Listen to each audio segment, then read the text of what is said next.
റോഡിൽ കൂടെ വണ്ടി ഓടിച്ചു പോകുന്ന ആളുകൾ 6 വരിയുള്ളൊരു പാതയാണെന്നിരിക്കട്ടെ, 3 വരി ഒരു വശത്തേക്കും 3 വരി മറ്റേ സൈഡിൽ കൂടെയും നിങ്ങൾ പോകുമ്പോൾ ഇതിൻ്റെ ഔട്ടർ ലൈനിൽ കൂടെ മാത്രമേ ട്രക്കുകളും ബസ്സുകളും ഓടുന്നുള്ളൂ എന്നിരിക്കട്ടെ, എന്ത് പ്രകോപനം ഉണ്ടായാലും അവരിങ്ങ് അകത്തേക്ക് കയറുന്നില്ല. ഓവർടേക്ക് ചെയ്യേണ്ടവൻ മാത്രമാണ് സെൻറ്ററിലെ ഈ ഏറ്റവും നടുക്കത്തെ ലൈനിൽ കൂടെ പോകുന്നത്. അവൻ ഓവർടേക്ക് ചെയ്ത് കഴിഞ്ഞാൽ ഉടനെ ഇങ്ങോട്ട് മാറുന്നു. ഓവർടേക്ക് ചെയ്യേണ്ടവൻ മാത്രം അതിലേക്ക് കയറുന്നു. ഇങ്ങനെയാണ് ഒരു ഹൈവേ കൂടെ പോകുമ്പം നിങ്ങൾ ദിവസങ്ങളോളം യാത്ര ചെയ്യുമ്പോൾ എല്ലാവരും ഇങ്ങനെയാണെങ്കിൽ ആ സമൂഹത്തെക്കുറിച്ച് നിങ്ങൾക്ക് എന്ത് തോന്നും?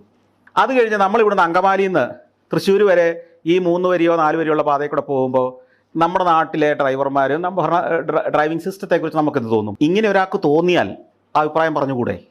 അതാണ് ഞാൻ പറഞ്ഞത്. ഞാനിപ്പോൾ കഴിഞ്ഞ ഏറ്റവും അവസാനം മൊറോക്കോയിൽ പോയി. ഞാൻ കഴിഞ്ഞ 2-3 എപ്പിസോഡിൽ കാണിച്ചിരിക്കുന്നത് അത് തന്നെയാണ്.